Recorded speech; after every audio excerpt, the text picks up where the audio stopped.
Paris Hilton just bought herself a $63 million mansion in Beverly Park, a house that Mark Wahlberg had been trying to unload for years. Richard Saghian, the same guy who bought The One, just bought another insane LA property. This one was built by another one of the biggest real estate developers in the city. Drake is making his third attempt to sell his compound in Beverly Hills, this time doing another massive price drop. And in Palm Beach, we have an unidentified buyer who is in the middle of assembling one of the most expensive residential properties in the world, but nobody knows who's doing it. They're calling it a $250 million mystery. We have got four big headlines to talk about today.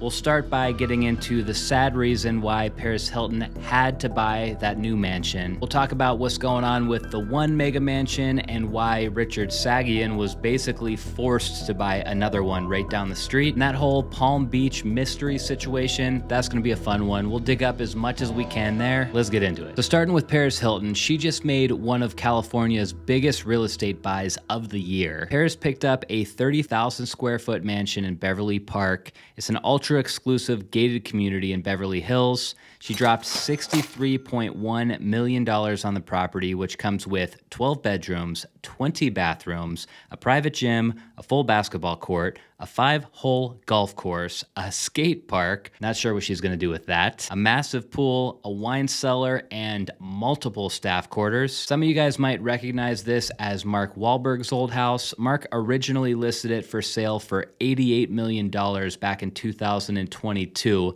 Took him a while to sell, but he finally got rid of it. He got $55 million in 2023. Well, that buyer who bought it from Mark, they only owned it for about 2 years before they relisted it for sale and just resold it to Paris Hilton. So they made like $5 million in 2 years after you account for commissions and all that. The place is a little ridiculous, you guys. This is about as grand as you can get, and it always just blows my mind seeing price tags like this. Sold for $63.1 million. A lot going on. We're sitting on 6 acres in total. The place was built in 2014, which in general I wouldn't say was a great year for real estate, but I don't know, I'd kind of consider this architecture to be timeless myself. The grounds are insane. Like when you get up to the top of this motor court, you don't even feel like you're at a house. This looks like a resort. The listing says that it was recently renovated. How recently, I have no idea, but the original architect was Richard Landry. That's probably why it has such solid architecture. There's just certain details though that to me just feel cheap. Like I said this last time we looked at this listing, does this feel like a $63 million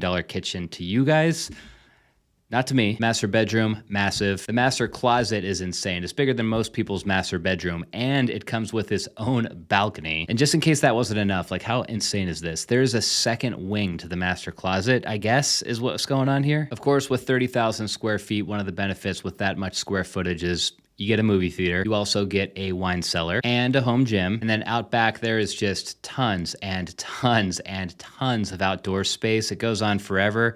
I cannot imagine the maintenance here. I feel like this is one of those types of properties where you're just gonna have a never-ending crew of like cleaners and gardeners and stuff. Amazing estate, although kind of a sad story how Paris ended up here. This buy for Paris comes following the loss of her house in the Malibu fires. She actually watched her home there burn down on live TV as the Palisades fire made its way through Los Angeles. Thankfully, at the time of the fires though, Paris was no longer living in the Malibu home. She moved her family into a rental home in Beverly Park to give more room to her growing family, according to Business Insider, with a rent payment of $160,000 per month. If I was Mark Wahlberg, I might be a little bit bummed. I mean, he tries to sell the house forever, and then he sells it to someone who ends up just flipping it for a quick $5 million payday. He'll be fine though. He's got a net worth of around $400 million, plus it sounds like he's a lot happier in Nevada now anyway. Moving on, Richard Saghian just bought another house in LA. It seems like every 6 months or so, he's adding some other epic property to his portfolio, but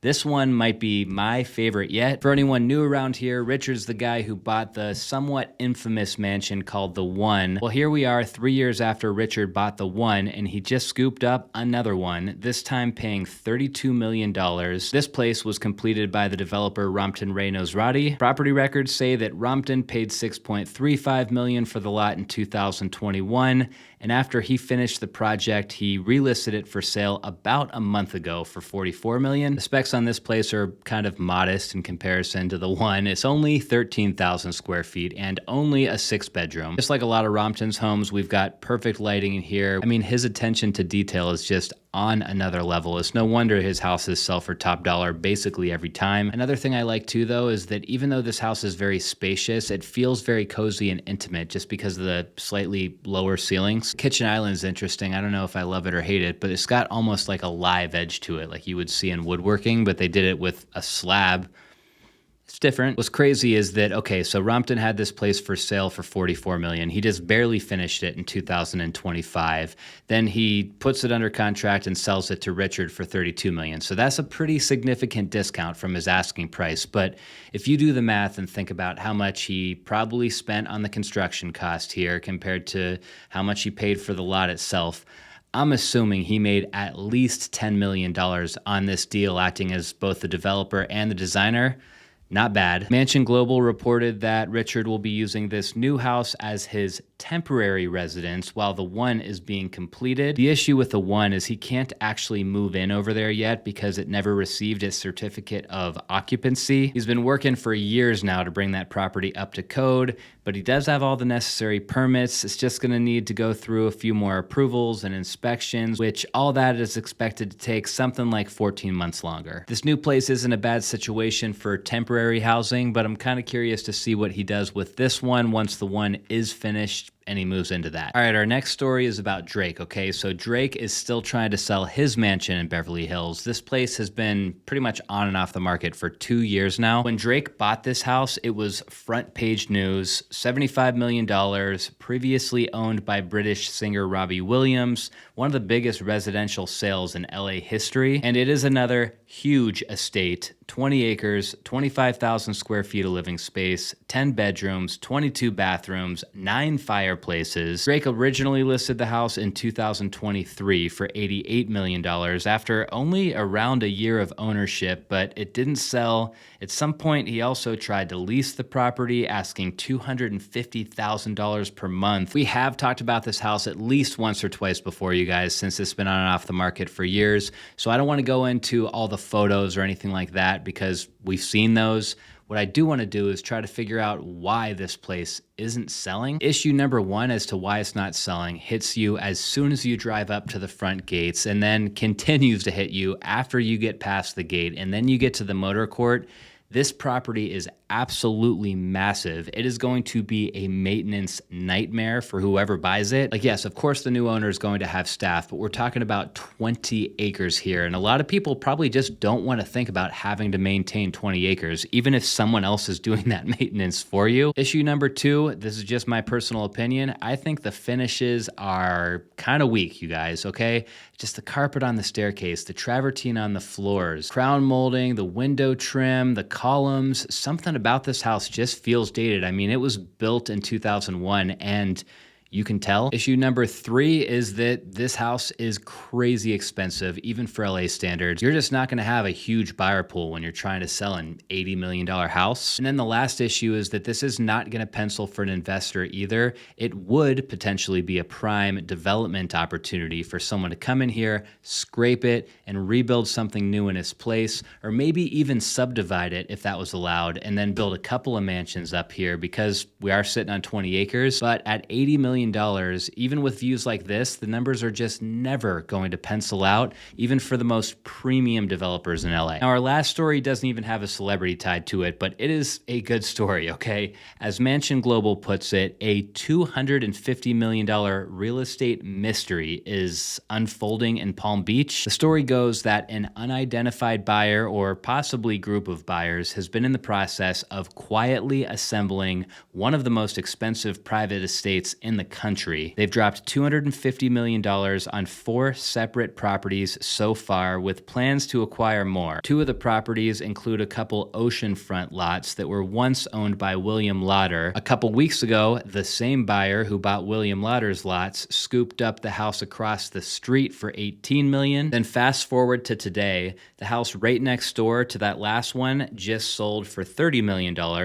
This transaction also tied to the same buyer. Now we we've got 2 houses on the ocean side, another 2 houses on the other side of the street, around $250 million spent so far. All I gotta say is if I lived within rock throws distance of where all this is going down, I would just be on the edge of my seat. Like, could you imagine getting that knock on your door from someone who's like, hey, I want to buy your house and I'm willing to pay 5 times what you paid for it? There has been some resistance. Bon Jovi actually lives right in this area, and apparently he declined a purchase offer from this mystery buyer. Of course, there's been speculation as to who's behind these purchases. The buyer is linked to a Delaware-based LLC with ties to Bill Gates' attorney, but sources have said that Gates is not the buyer of these properties. We also know it's not Ken Griffin. Ken's in the process of building himself a $1 billion Palm Beach compound not far from here. It's also probably not Jeff Bezos doing this. Bezos has chosen to scoop up a bunch of properties on Indian Creek, which is